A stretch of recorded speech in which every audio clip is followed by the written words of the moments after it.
Necesitamos todos aquí entonces comprender que Jesús es el pan de vida. Venimos hablando de todo esto, es una sola disertación de Jesús hablando con estas personas que había alimentado un día antes en la alimentación de los 5,000. Luego vimos la escena caminando Jesús en el mar, pero luego llega al otro lado y todas estas personas que comieron el pan el día anterior se suben a los barcos y van y los siguen. ¿Se acuerdan? Ahí vamos.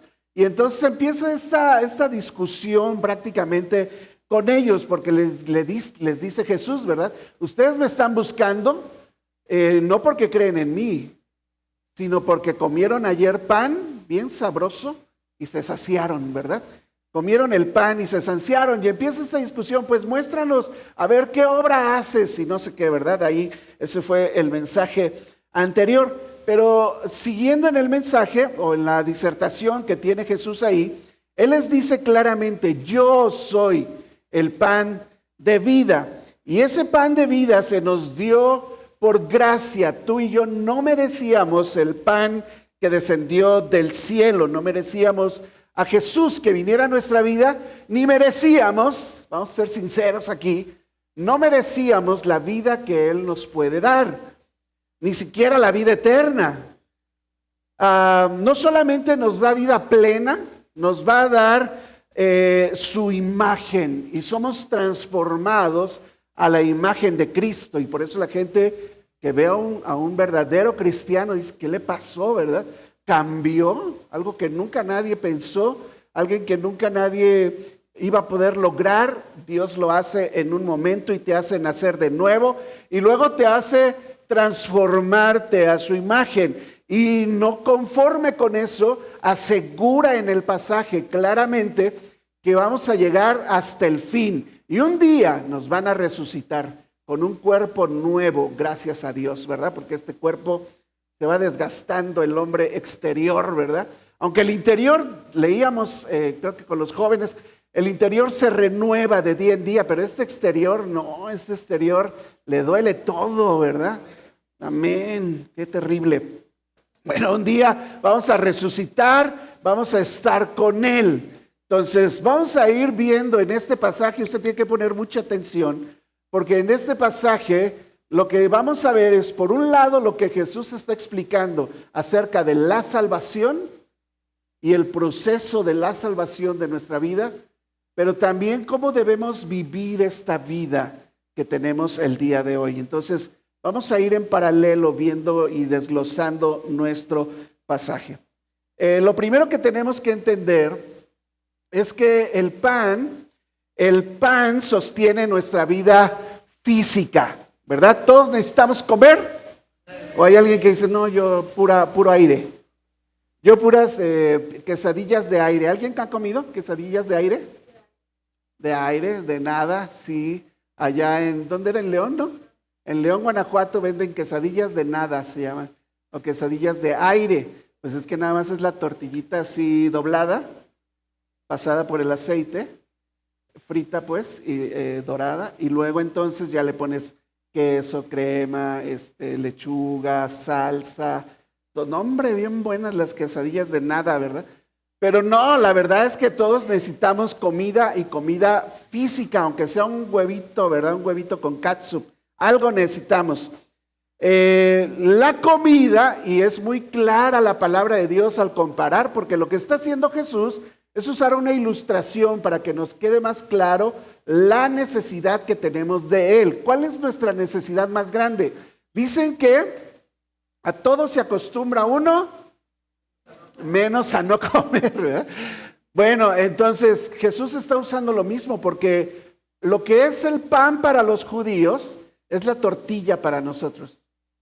Entonces, sé que en las traducciones, cuando se hacen las traducciones, aquí está Elvira, y es complicado explicarle a una comunidad que no tiene pan este versículo. Entonces, sé que en alguna comunidad en África está traducido, yo soy el plátano que descendió del cielo. Y ellos lo entienden perfectamente porque la base de su comida es el plátano. Y entonces tiene un mejor significado a explicarles qué es un pan que nunca han visto. Pero nosotros entendemos claramente el concepto. El concepto es que tú no puedes vivir sin comer y tú necesitas el pan que descendió del cielo, la necesidad tan grande que tenemos de Jesús. ¿Me estoy explicando? Él nos da la energía, la fuerza, hasta la satisfacción. No te sientes así como que, ya, no puedo más, ¿verdad? Luego es que un postrecito. Bueno, sí, el postrecito sí, porque el postre no va al estómago, ¿verdad? Va al corazón, dicen, ¿verdad? Y ahí sí cabe. Pero uno se siente hasta satisfecho con comer. Y cuando no tienes para comer o no has comido por diferentes circunstancias, híjole, te pega el hambre fuerte, ¿verdad? Hasta duele de hambre. Yo he estado también ahí. Pero comer sacia, es como la sed también. Y de hecho hace la comparación y se la dijo a la mujer samaritana, ¿te acuerdas? Si supieras quién habla contigo, Él te daría agua que brote y salte como fuente para vida eterna para ti. Pero ella no estaba entendiendo. Ella le dice, dame de esa agua para que yo no tenga que venir aquí al pozo, ¿verdad? Igual estas personas, ¿verdad? Les dice, yo soy el pan, el verdadero pan que descendió del cielo. Y ellos le dicen, danos siempre ese pan. No están entendiendo. No está hablando de cosas físicas. El pan es un tipo de la necesidad que tú tienes de Jesús. ¿Está claro ahí? Está claro, ok. Entonces Jesús dice, yo soy el pan. Ahora, Él dice, yo soy el pan de vida. Y la palabra vida tiene dos palabras en el griego. Una palabra es bios, de donde sale la palabra biología, por ejemplo. Y la otra es zoe o zoe. Nadie sabe cómo se pronuncia, pero zoe. Y entonces zoe es la palabra aquí, no es bios. O sea, Dios no vino para que tú puedas vivir eternamente físicamente, nada más. Para que te vaya bien físicamente. De hecho, lo físico va a pasar. No es importante lo físico, pero ¿cómo? Pues si eso es lo que yo siento. Sí, pero no es lo importante, no es lo que tú más necesitas. Lo que tú más necesitas es una vida espiritual, no una vida biológica, una vida espiritual. De hecho, el problema es que la gente que no recibe a Jesús, no rinde su vida a Jesús, no ha comido el verdadero pan, siguen saciándose con migajas, digamos, que les sacian un ratito, un logro, una relación, y con eso se sacian, ¿verdad? De migajas, digamos, ¿verdad? De basura, que le llama Pablo también. Y luego vuelven a tener hambre y dicen, no, yo les doy vida en este pan que yo traigo, una vida reconciliada con Dios, una vida transformada, una vida interior que se renueva, dirigida con un propósito más allá de las cosas de este mundo, un propósito eterno. Todo eso te da el pan de vida. Así que en este pasaje que estamos analizando el día de hoy, avanzan juntas estas dos líneas, ¿ok? La primera nos va a mostrar lo que Dios hace para salvarnos y la responsabilidad que tenemos en esa salvación. Y la segunda línea nos va a revelar cómo esa salvación que ahora tú tienes, si eres cristiano, debe cambiar tu mente y tus propósitos en esta vida. Entonces, ¿es importante el mensaje? Es importantísimo para nuestra vida. Así que lo vamos a ver respondiendo esta pregunta. ¿En qué consiste la vida plena en Cristo? ¿Tú quieres tener una vida plena? Pero luego escucho y, no, pues es que yo voy aquí dando tumbos, ¿verdad? Pues no tendrías por qué ir dando tumbos. Dios nos llamó a tener una vida en abundancia y no está hablando de cuestiones físicas, porque también Jesús dijo, la vida del hombre no consiste en los bienes que posee, ¿verdad? Alguien le debió haber preguntado, entonces, ¿en qué consiste Jesús? Pero nadie se atrevió. Pero Él lo está explicando de diferentes maneras, con su propia vida incluso, una vida plena. Entonces, lo vamos a ver el día de hoy. Vamos a ver el día de hoy a través de 3 puntos. Una vida recibida por gracia, una vida transformada y una vida preservada. Alguien por ahí me dijo, ¿por qué siempre tienes 3 puntos? ¿Verdad? Oye, si te doy el cuarto, si de los 3 no te acuerdas el martes, te voy a dar 4 y no te vas a acordar de nada tampoco. Entonces, pedagógicamente, muchas veces, incluso la misma Biblia, divide las cosas en 3. Entonces, para nosotros es mejor ir pedacito por pedacito, ¿ok? Yo les pudiera dar todo el capítulo 6 en un mensaje, pero quiero ir a lo profundo aquí. Entonces, vamos a estudiarlo de esta manera. ¿Listos? Amén, ok. Entonces, vamos a nuestro primer punto. Y es una vida que se recibe por gracia. Por gracia somos salvados. Canté muy fuerte hoy, así que batallo con la voz. Entonces, esta es una vida nueva, por eso está en la imagen un bebé. Dios nos hace nacer de nuevo, nacer de nuevo. De hecho, nos cambió de muerte a vida, algo que debemos comprender claramente. Dios no solamente mejora tu vida, Dios la hace nueva. Eso debe estar clavado en nuestra cabeza. Es que ahí les lavan el cerebro. Bendito sea Dios que nos lo lavaron, porque si yo sigo pensando que voy a vivir igual que antes mi vida cristiana, ¿en qué cambió? Nada más en que cuando pasa algo, Diosito, ayúdame. ¿Eso es tu vida cristiana? No.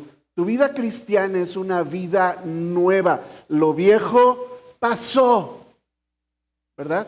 Quedó atrás. Y aquí todas las cosas de aquí en adelante, desde el día que te convertiste, de aquí en adelante son hechas nuevas, ¿verdad? Entonces Jesús les empieza a explicar esto y les dijo Jesús, yo soy el pan de vida, o sea, les di vida, yo soy el que les doy vida. Están muertos ustedes, necesitan vida. Y el que a mí viene nunca tendrá hambre, y el que en mí cree no tendrá sed jamás. Estos son 2 paralelismos. Y entonces, venir a Jesús y creer en Jesús es exactamente lo mismo. Venir o creer en Jesús es exactamente lo mismo. Tú vienes a un lugar o crees que ese lugar pues existe y por eso vas, ¿verdad? Por ejemplo, ¿crees que hay un Costco aquí en San Luis? Sí, ¿verdad? Y por eso vamos al Costco. Exactamente igual es porque tú crees que existe un Dios, crees que le hay, pues entonces uno se acerca y va, ¿verdad? Dice ahí, y ahora si crees o vas, cualquiera de las 2 cosas, nunca tendrás hambre, nunca tendrás sed, nunca tendrás hambre y sed. Dice por eso Jesús en Mateo 5, cuando empieza la disertación en el monte, el sermón del monte, les dice, bienaventurados los que tienen hambre y sed de justicia. ¿Por qué? Porque ellos serán, ¿qué pasa? Porque ellos serán saciados. ¿Y cómo van a saciar esa hambre y sed de lo recto, de lo justo, de lo que vale la pena en esta vida? Solamente en Cristo Jesús hay eso. Les dice, yo soy el que les doy vida, les voy a dar esa vida abundante, pero se los he dicho y ustedes me han visto, pero no creen en mí. El problema siempre es la incredulidad. Tú no crees en Jesús. Has creído tal vez en un Jesús que no es el de la Biblia. Necesitas conocer al Jesús de la Biblia, porque ese es el bueno, ¿verdad? Lo más cercano que tenemos a Jesús en una imagen es Santa Claus, es el genio de la lámpara o es el Buki. No sé qué imagen tengas de Jesús en tu cabeza, pero ninguna de esas 3 es el Jesús de la Biblia, el que puede saciar tu vida y quitar toda esa angustia, ese dolor, esa necesidad, esos temores, ese vacío, esa cosa que no sabes explicar. Necesitas llenar ese hueco de Dios, ¿sí o no? Y ahí es donde vas a ser saciado. Pero si incluso estas personas estaban viendo físicamente a Jesús, ellos son los que se comieron el pan que Jesús hizo milagrosamente, son ellos, hermanos. Les dice, aunque me han visto, no creen.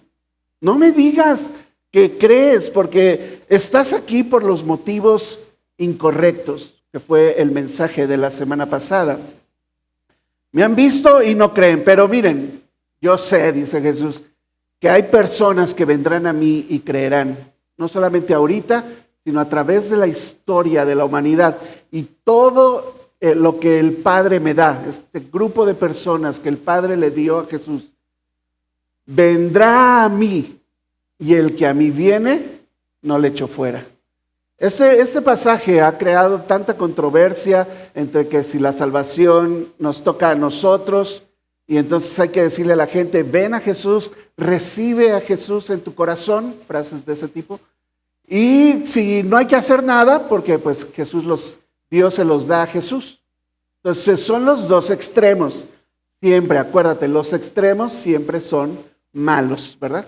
En la misma Biblia le decían a Pablo, ¿verdad? Entonces pequemos, vamos a pecar para que la gracia abunde. No, estás malentendiendo. Y luego se iban al otro extremo, ¿verdad? No, entonces hay que superportarse bien para ganar el cielo. No, porque es por gracia. Entonces siempre los extremos, acuérdate, son malos, ¿ok? Y aquí nunca me has escuchado decir que Arminio, que Calvino, que no sé quién, ¿verdad?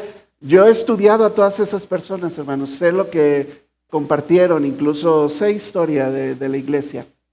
Pero yo no te vengo aquí a predicar historia de la iglesia, yo te vengo a predicar la palabra de Dios. Y si Jesús dice las dos cosas a la vez, que tienes que venir, pero quien te hace venir es Dios, tú tienes que tomarlo así como dice. Es literal. Pasó en nuestra vida. ¿Tú crees que tú viniste a Cristo? En mi caso, yo no quería saber nada de Dios.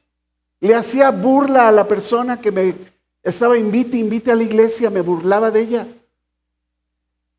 Hasta que Dios me arrastró a la iglesia, literal, me arrastró a la iglesia cuando yo estaba casi a punto de morir. Y Él fue el que me llevó.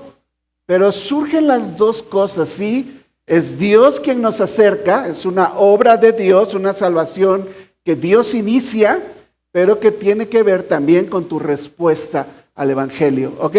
Entonces, es una salvación que Dios inició. La multitud buscaba un alimento que satisfaciera temporalmente su cuerpo, pero Jesús les está ofreciendo una vida diferente, una vida eterna, y ellos, algunos, no respondieron, pero tú ves a los discípulos que acaban de pasar una tormenta, por cierto, darlo todo por Cristo. Y escuchar a Juan el Bautista decir, aquí el Cordero de Dios que quita el pecado del mundo, a Él oíd, es necesario que Él crezca, que yo mengüe. Hubo gente que reconocieron en Jesús a Dios, ¿verdad? Y vivieron esa vida plena, aunque murieron físicamente en manos de los romanos. Esta nueva vida que tenemos nosotros, o más bien vamos a decirlo así, esta nueva forma de vida, comienza con la obra soberana de Dios y va a producir en nosotros una nueva dirección para acercarnos a Él. ¿Me estoy explicando? Sé que es complicado esto. ¿Cómo entonces? ¿Fue Dios o fui yo? Sí, los dos, ¿verdad? Los dos, pero la salvación es de Dios, dice un pasaje. Entonces, venir a Cristo, creer en Él, son dos caras de la misma moneda. La obediencia y la fe son dos caras de la misma moneda. Responder y reconocer quién es Jesús son dos caras de la misma moneda. La salvación comienza con la iniciativa de Dios, quien pensó en nosotros desde antes de la fundación del mundo, pero que un día alguien se acercó a ti, te invitó, te llevó a Jesús, te trajo a Jesús y rendiste tu vida a Él. Estábamos espiritualmente muertos, y a un muerto no lo puedes revivir más que por el poder del Espíritu de Dios. Necesitábamos que Dios abriera nuestro entendimiento para conocerle y escuchar la palabra de Dios. ¿Cómo sé eso? ¿Me estoy inventando todo aquí? ¿Lo leí en algún libro de John MacArthur? No, lo leí en la palabra de Dios. Habían muchos ejemplos, hermanos. Creo que este es el más claro. Si te acuerdas, Pablo tiene un sueño donde no había podido entrar a un lugar, quiso ir para otro lado y tampoco, dice que el espíritu o Satanás se lo impidió, ni siquiera sabe bien qué fue, pero tiene un sueño y dice que vio un macedonio diciéndole, ven y ayúdanos. Y dice, y despertando, dice, dimos por cierto que Dios nos llamaba para allá y se fue a Macedonia. Y entonces llega a Macedonia y curiosamente no es un varón, es una mujer. La primera con la que se encuentra ahí. Pero mira el encuentro. Las mujeres habían ido al río y estaban ahí pues como algunas judías y otras de otras religiones pues orando a su Dios. Entonces dice ahí el versículo 14 de Hechos 16. Una mujer llamada Lidia, vendedora de púrpura, de telas, que era de la ciudad de Tiatira, ni siquiera era Macedonia, pero era de otra ciudad que vivía ahí.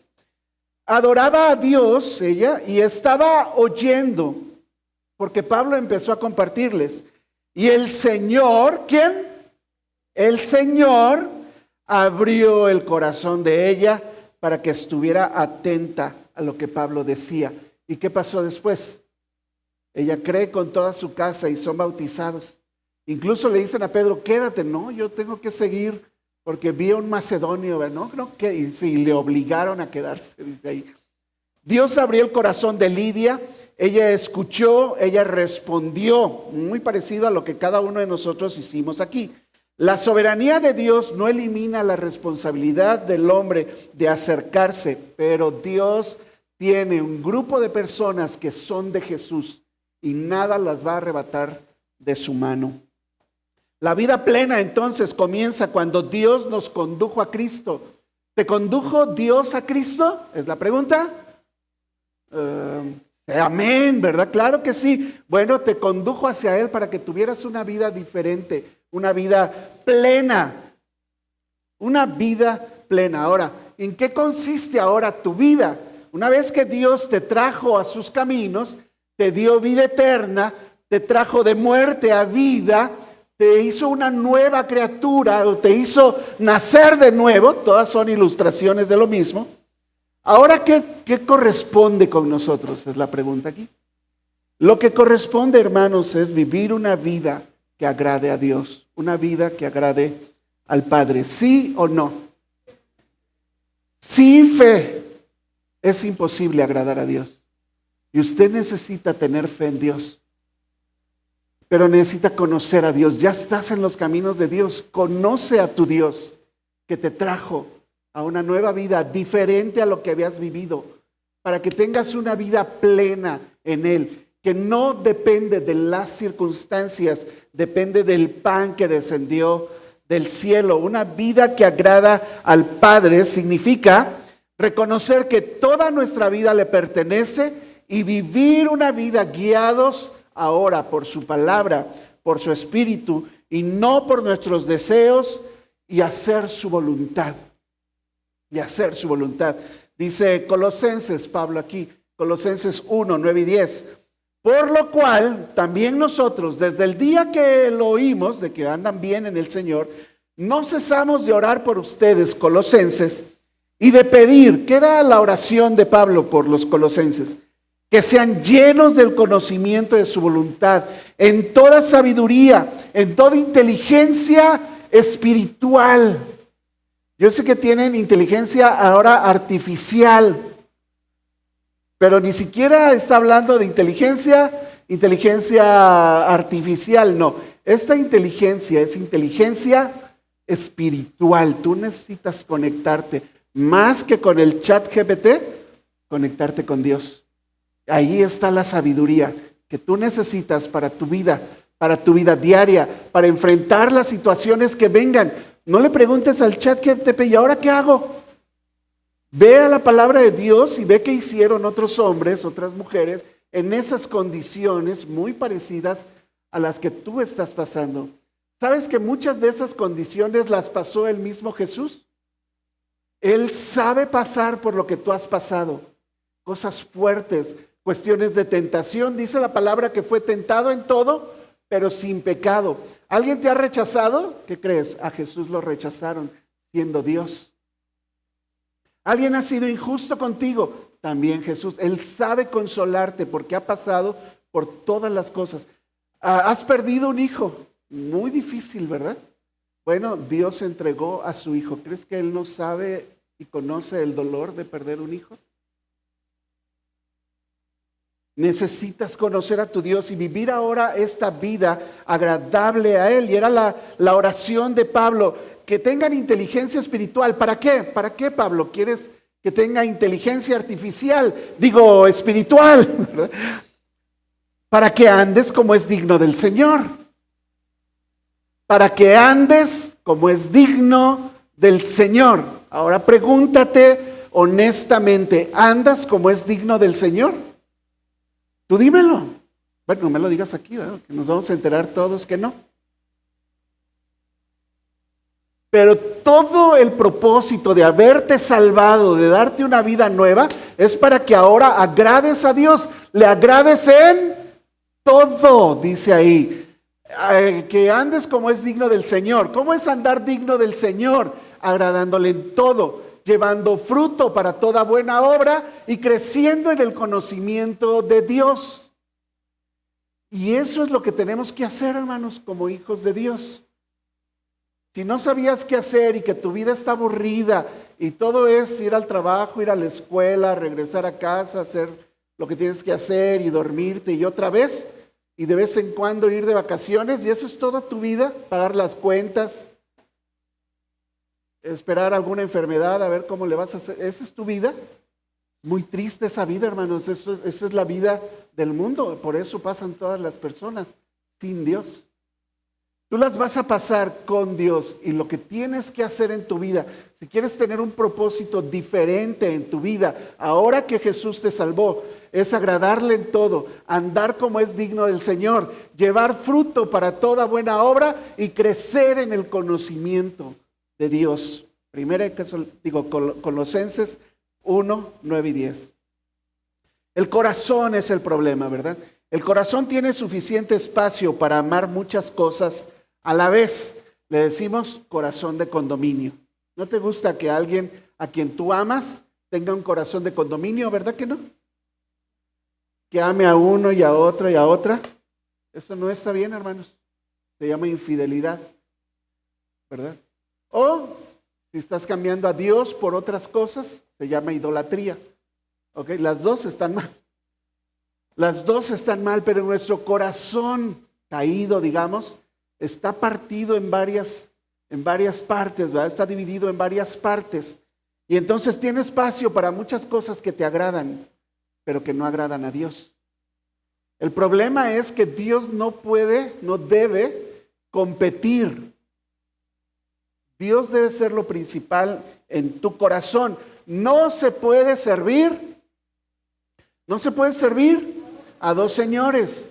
Vas a amar a uno y aborrecer el otro, vas a amar al otro y aborrecer a uno. No se puede servir a dos señores. Mateo 6, 24, si lo quieres anotar. La vida plena de la que estamos hablando y que todos necesitamos, cambia nuestra manera de pensar, nuestra manera de vivir. Y nos cambia para preguntarnos ahora, en lugar de preguntar, ¿qué quiero hacer? ¿Qué quiero hacer con mi vida? ¿Qué quiero hacer este día? ¿Qué quiero hacer con mis relaciones? ¿Qué quiero hacer con mis emociones? ¿Qué quiero hacer con mis logros académicos? ¿Qué quiero hacer con mis adquisiciones? No, usted debe preguntarse como un buen hijo de Dios, ¿esto que voy a hacer agrada a Dios? Es la pregunta correcta. Si eso que tú quieres hacer no agrada a Dios, no estarás viviendo la vida plena que Jesús trajo para ti. Debemos preguntarnos entonces, ¿estoy tomando mis decisiones para agradarme a mí? ¿Para yo seguir siendo el centro de todo? Porque a mí me gusta, es que a mí así me parece, yo pienso de esa manera. ¿O pienso que debo agradar a Dios, al Dios que me salvó? Esa es una buena pregunta. La obra de Dios es darnos vida, lo hizo por gracia, y el propósito de esa nueva vida es agradar al Padre. Punto ahí. Entonces, La vida que Cristo concede no solamente recibe una nueva dirección, como es lo que estamos hablando, también comienza a desarrollar en nosotros un nuevo carácter, ¿ok? Entonces, aquí viene la transformación. Esta parte que acabo de explicar es la transformación de tus deseos. Al momento de la salvación, tus deseos, tus motivaciones deben cambiar, que es el pleito, por así decirlo, la discusión de Jesús con estas personas. Ahora, mi segundo punto aquí es una vida transformada a su imagen. Una vida transformada a su imagen. La salvación también descansa en la obediencia perfecta del Hijo de Dios. Él fue perfecto en todo lo que hizo, perfecto. Vivió una vida que tú y yo no podemos vivir. Vivió una vida perfecta, tentado en todo, pero sin pecado. Lo hizo por ti también. Él vivió una vida perfecta en tu lugar. No solamente Jesús murió en tu lugar, Él vivió una vida perfecta en tu lugar. Pues entonces yo ya no la tengo que vivir. ¿Qué te acabo de decir de los extremos? No, porque entonces Jesús ya no exigiera obediencia y tú vas a ver a Jesús en los evangelios exigir una y otra vez obediencia. Si me amas, guarda mis mandamientos. Jesús no vino a quitar la ley, vino a cumplirla, pero no la quitó. Claro, todos los sacrificios y el sistema de sacrificios judío ya no es necesario, por si traías tus vacas y todo, hay que regresarlas. Ya no es necesaria los borregos y eso. Podemos hacer una buena birria, ¿verdad? Barbacoa, pero no es para sacrificios. Dios ya no exige más sacrificios. El sacrificio de Jesús cumplió toda esa parte. Pero toda la parte moral de la Biblia, usted y yo tenemos la responsabilidad de cumplirla. ¿Y sabes qué? Ahora tienes el poder para cumplirla. Tu vida debe ser transformada y alineada a los propósitos de Dios. Entonces, el pasaje dice de esta manera, 6:38 de Juan. ¿Por qué? Dice Jesús, porque he descendido del cielo, no para hacer mi voluntad, sino la voluntad del que me envió. Ahora, en la salvación, Jesús vino y vivió esa vida perfecta y cumplió la voluntad de Dios. Dijo en esa oración en el Getsemaní, ¿te acuerdas? Si es posible, pase de mí esta copa, pero no se haga mi voluntad, sino la tuya. ¿Y qué le dijo el Padre? Vas a ir a la cruz. Y el obediente fue a la cruz. Por lo que padeció, aprendió la obediencia, ¿verdad? Una obediencia que Cristo cumplió. Jesús declara que Él descendió del cielo. Su vida no comenzó en Belén, Él es el Hijo eterno de Dios. Toma esta naturaleza humana por obediencia al Padre. Vino a cumplir una misión definida por el Padre, no para hacer su voluntad, para hacer la voluntad de Dios. Toda su existencia terrenal estuvo marcada por obediencia. Dice que le fue obediente a sus padres, hijos por ahí. Obediente a sus padres también terrenales. Toda su existencia terrenal marcada por la obediencia. Jesús habló las palabras que Dios le dijo. Realizó las obras que Dios le dijo. Avanzó voluntariamente hacia la cruz como estaba planeado por el Padre. Y nunca se desvió de la misión del Padre. ¿Y sabes qué? En la palabra de Dios estamos todos llamados a imitar a Jesús. Por eso escuchas a Pablo decir, ya no vivo yo, vive Cristo en mí. En otra ocasión Pablo les dice, imítenme a mí como yo imito a Cristo. Y quiero cumplir en mi cuerpo lo que falta en los padecimientos de Cristo y no ser tenido por alguien separado de morir por Él. Con Cristo estoy juntamente crucificado. ¿Te das cuenta? Necesitamos vivir la vida que Cristo vivió, tener el carácter de Cristo. Entonces, Filipenses 2 es el pasaje clave aquí, porque en el pasaje de Filipenses, Pablo empieza diciendo, haya en ustedes este sentir que hubo también en Cristo Jesús. Y entonces nos está llamando a ser como Cristo. Tu vida entera ahora se debe dedicar a parecerte más a Cristo. ¿Alguien ya terminó? ¿Alguien ya terminó la tarea de parecerse más a Cristo? No. Tienes mucho trabajo que hacer. Mucho trabajo. Mucho trabajo de oración, mucho trabajo de arrepentimiento, mucho que hacer de leer y leer y estudiar la palabra de Dios, de llevarla a la práctica, de aplicar la palabra de Dios en tu día a día, ir cambiando tu carácter, que Dios a través de su Espíritu haga en ti nacer el fruto del Espíritu, más amor, más gozo, que a algunos les falta, ¿verdad? Más paciencia. Paciencia, Solín, ¿verdad? Decía, más paciencia, amor, gozo, paz, paciencia, benignidad, bondad, más fe, más humildad, más dominio propio. Y todo eso tiene que ir naciendo y naciendo en ti. Cuando llegas al versículo 7 de Filipenses 2, 7 y 8, dice que Jesús se despojó a sí mismo, tomando forma de siervo, hecho semejante a los hombres. Y estando en la condición de hombre, y acuérdate que dijo, haya en ustedes este sentir que hubo también en Cristo Jesús, ¿ok? Estando en la condición de hombre como nosotros, ¿qué hizo? Se humilló. ¿Cómo nos cuesta eso, hermanos? Deberíamos empezar todos por ahí. Humillarnos a nuestro Dios. Se humilló a sí mismo, haciéndose obediente. Obediente hasta la muerte, y no cualquier muerte, una muerte de cruz, una muerte de cruz. ¿Ok? Cristo obedeció donde nosotros siempre fracasamos, pero no por eso nos vamos a dar por vencidos. Debemos hacer la obra de Dios siendo obedientes. Nosotros tenemos en nuestra iglesia un programa, digamos, que llamamos el Discipulado 1, ¿ok? En el Discipulado 1 tiene el objetivo de enseñarte a obedecer a Dios en todo. Deberían tomarlo los que no lo están tomando. Entonces, vamos a lanzar ya los cursos. Yo ya terminé de armar todo y vamos a empezar lanzando Discipulado 1. Si tú no has tomado el curso de Discipulado 1 o lo dejaste trunco, como la prepa, ¿verdad? O la secundaria. Si dejaste trunca la carrera, ¿verdad? No, esto ya no lo puedes dejar trunco. El Discipulado 1 no son lecciones nada más. Yo sé que muchos aquí vienen de otras iglesias, han aprendido de Jesús mucho tiempo. Podemos ir tan profundo en las lecciones como tú quieras.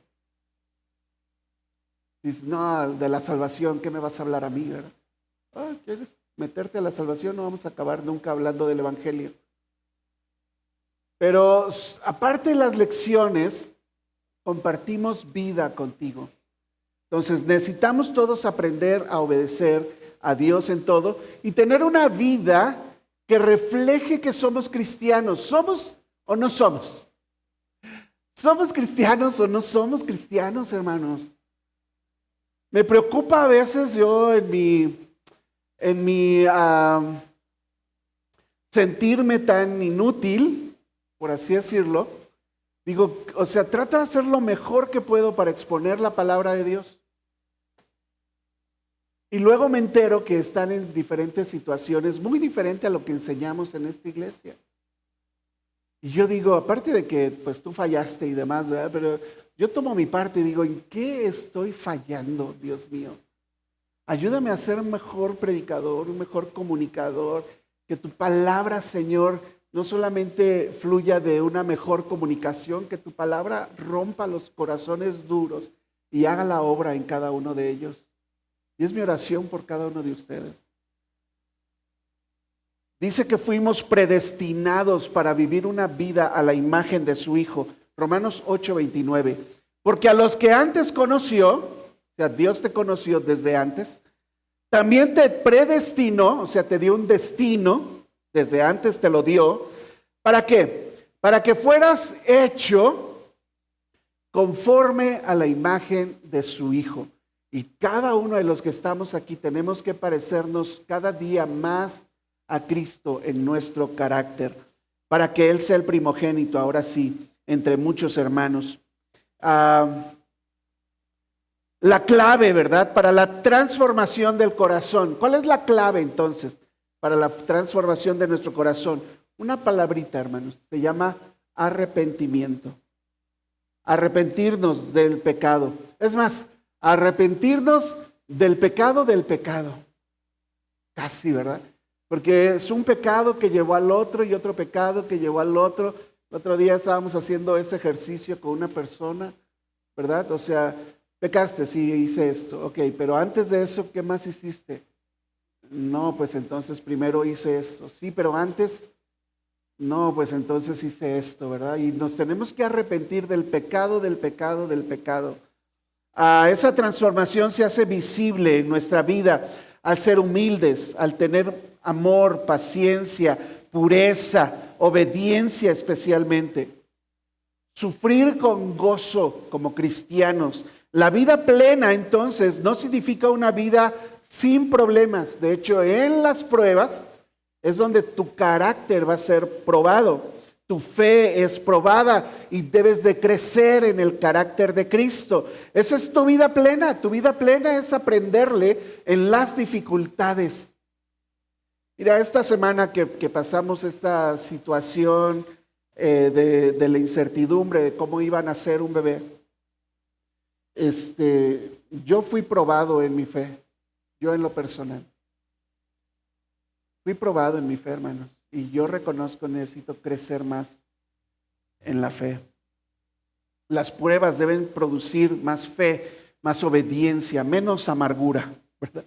La obra de Cristo entonces tampoco termina con nuestra transformación presente, lo que llamamos el proceso de santificación. O sea, nos justificó, esa es la salvación, nos santifica, eso es vivir como Cristo, nos va a llevar toda la vida.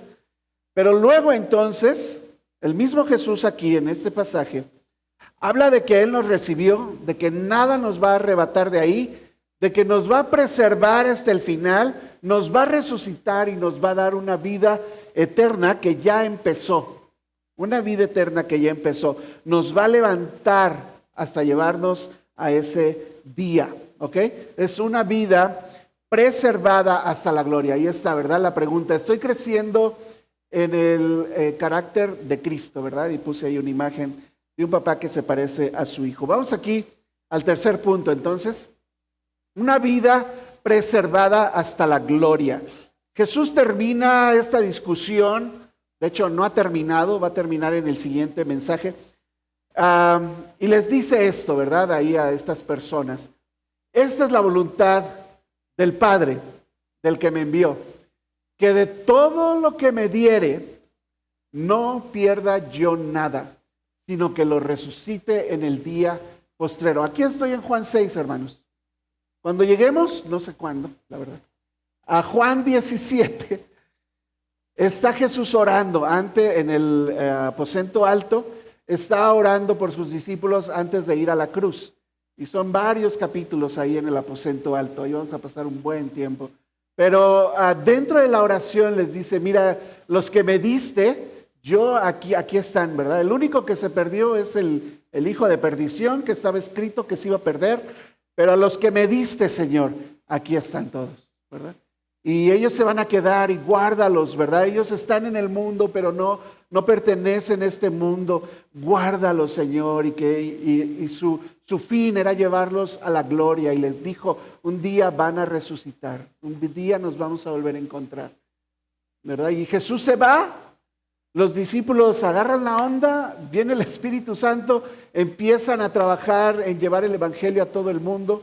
Y en unos 14 años más o menos, a todo el mundo del Imperio Romano había escuchado de Jesús por estos 12 hombres, ahora con Matías, ¿verdad? Y todos dieron su vida por Cristo, todos, incluido Juan, que está escribiendo aquí. Que no pierda yo nada, sino que lo resucite en el día postrero, fue la encomienda en Juan 6. versículo 40. Y esta es la voluntad del que me ha enviado, y yo estoy aquí para hacer su voluntad. Que todo aquel que ve al Hijo y cree, otra vez, ver y creer, todo aquel que ve al Hijo y cree en Él, tenga, no tendrá, tenga en presente vida eterna. Y la palabra vida ahí, otra vez, es Zoe. Vida eterna. Y entonces yo le voy a resucitar en el día postrero. Esa es nuestra esperanza.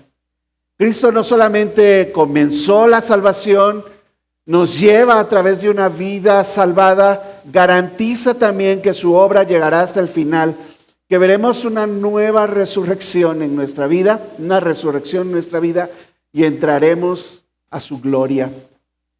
Así que esta salvación que va a ser glorificada, justificada, santificada, glorificada, esta salvación tan grande que también llama Hebreos, descansa la seguridad de la salvación, no en nosotros, sino en que Jesús se comprometió a llevarnos hasta allá. Y esa es tu esperanza. Pase lo que pase en esta vida, hermanos, un día estaremos con Cristo en la gloria. Debemos descansar entonces. Esta vida es pasajera. Vamos a descansar en la fidelidad del que lo prometió.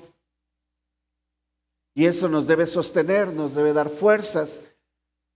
Si la salvación dependiera de nosotros, como algunos dicen, la perderíamos 3 doritos después, hermano. Nosotros atravesamos constantemente momentos de tentación, momentos de debilidad, dudas. ¿Cuántos no pasan desánimos, luchas? Ya lo hubiéramos perdido, hubiéramos botado todo y nos hubiéramos ido. Como algunos han hecho, ellos no eran de nosotros, hermanos. O sea, no eran cristianos. Y no estoy hablando de los que se fueron de la iglesia y se fueron a otra, ojalá así sean. Pero estoy hablando de la gente que abandonó a Cristo Jesús. Nosotros atravesamos esos momentos difíciles en nuestra vida, pero aquí seguimos. Aquí estamos. Aquí estamos.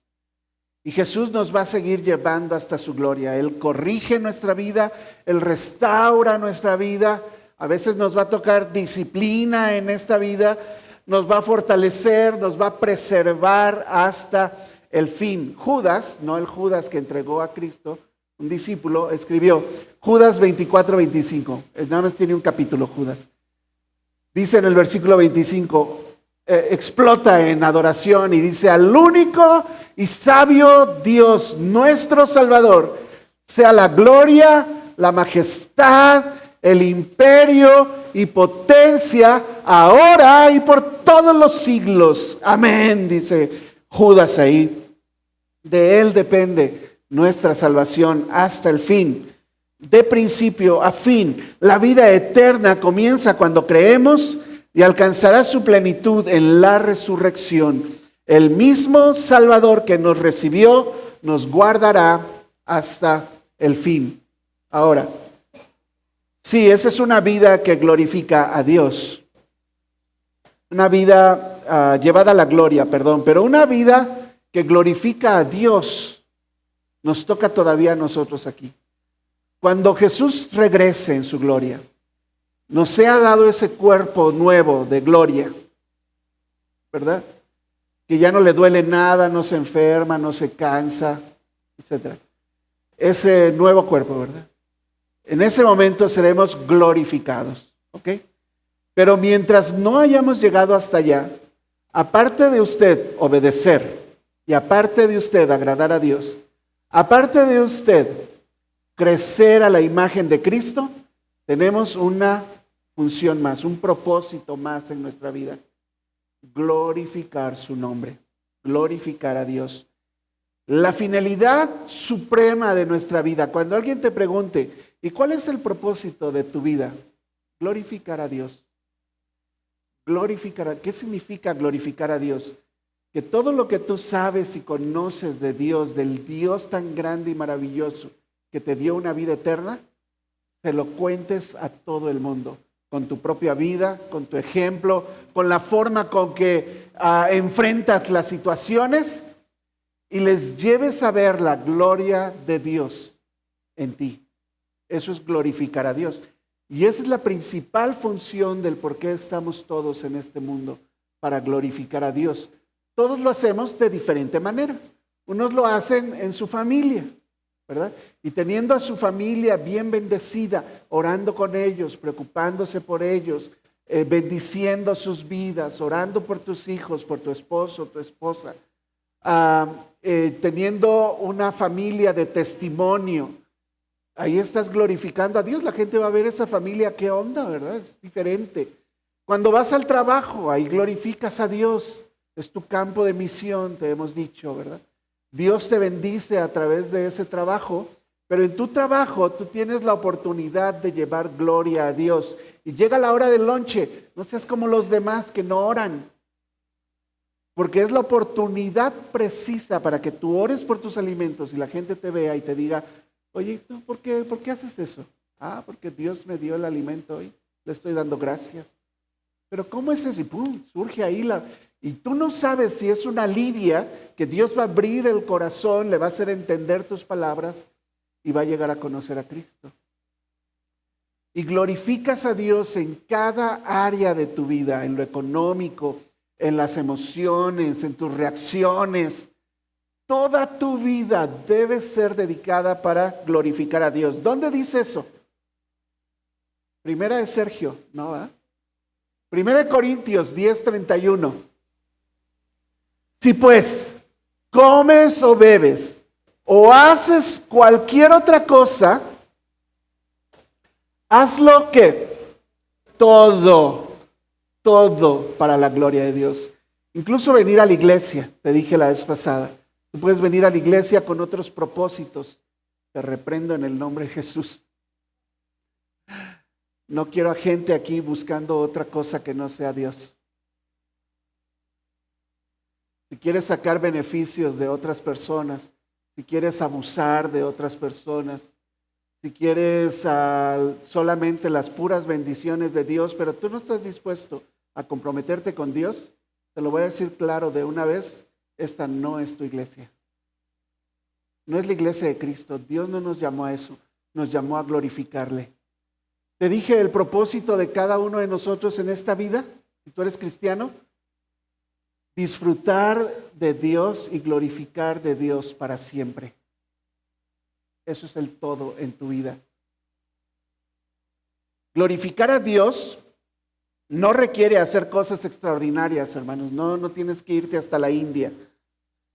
Se refleja en la manera en que vivimos cada día, en nuestro trabajo, en nuestra familia, en nuestras decisiones, en nuestras respuestas a las pruebas, en nuestras emociones, nuestro ánimo. También glorificamos a Dios cuando anunciamos, obviamente, el Evangelio. Y sabemos que el poder para salvar pertenece a Dios, pero yo tengo que llevar el Evangelio a cada persona en este mundo. Cuando participo en misiones para que otros vayan, no solamente a República Dominicana, ahora sé que lo que yo pongo en ese lugar para mandarle a su cuenta a los Vázquez, va a servir incluso para llevar el Evangelio a Alemania. Eso me da sentido a mi vida. Como todo lo demás, hermanos. Cuando participo en un ministerio, lo hago para la gloria de Dios, no para que me vean. Debemos preguntarnos, ¿mi vida apunta a mi gloria o a la gloria de Dios? ¿Estoy usando lo que Dios me ha dado para que otros conozcan de Cristo? Si no, te dije la vez pasada, estás desperdiciando tu vida. La obra de Dios es preservarnos, es resucitarnos, pero el propósito de esta nueva vida en Cristo es glorificar a Dios para siempre. Amén. Amén, así es. Así es. Entonces, déjame terminar aquí. Jesús les dijo, yo soy el pan que descendió del cielo, el pan que da vida eterna. El que sacia y satisface nuestra vida. Nada te va a satisfacer más que Dios y lo que hagas por Dios. El hambre, hermanos, Siempre regresa. A mí nunca se me va. Es la verdad. Pero si yo quiero tomar sentido en mi vida, no en lo extraordinario, en lo ordinario de mi vida, yo necesito comerme el pan de vida. Es el único que puede satisfacer mi alma todos los días. Y debo tomar mi porción como el maná todos los días. ¿O hay días que usted no come? Si no come un día, o es porque no tiene dinero, espero que no sea esa tu situación. Es porque estás a dieta, estás pensando en ti otra vez. Eso no es ayuno, por cierto. No es el ayuno que Dios quiere, por cierto. Uno está ayunando para bajar de peso, no para pedirle a Dios cosas, ¿verdad? Pero tú necesitas comer todos los días, así como comes todos los días, 3 veces al día, algunos más, otros menos. Tú necesitas el pan de vida cada día. Él es el único que puede satisfacer tu alma, llenar esos vacíos en tu vida. En este pasaje vimos que Dios nos da vida por gracia para que vivamos con un nuevo propósito. ¿Cuáles son esos nuevos propósitos? Agradar al Padre, parecernos a su Hijo y glorificar su nombre. Buenas tareas para que ocupes el resto de tu vida, lo que te quede, ¿verdad? Esa es una vida plena. Entonces, si ya eres cristiano, te consideras así, descansa en la promesa de Cristo, que Él te salvó, te sostendrá, te llevará hasta el final, te resucitará en el día postrero y tendrás vida eterna. Pero mientras ese día llega, vive la vida plena que Él te ha dado, agradando al Padre, pareciéndote al Hijo, glorificando su nombre, y no pienses en nada más, por favor. No pienses en nada más. Decía el salmista ahí en el Salmo 16, orando a Dios, le dice: tú me mostrarás la senda de la vida, lo que importa, donde debo caminar. Tú me la vas a mostrar, Señor, porque yo sé que en tu presencia hay plenitud de gozo y delicias a tu diestra para siempre. Tú y yo necesitamos el pan de vida.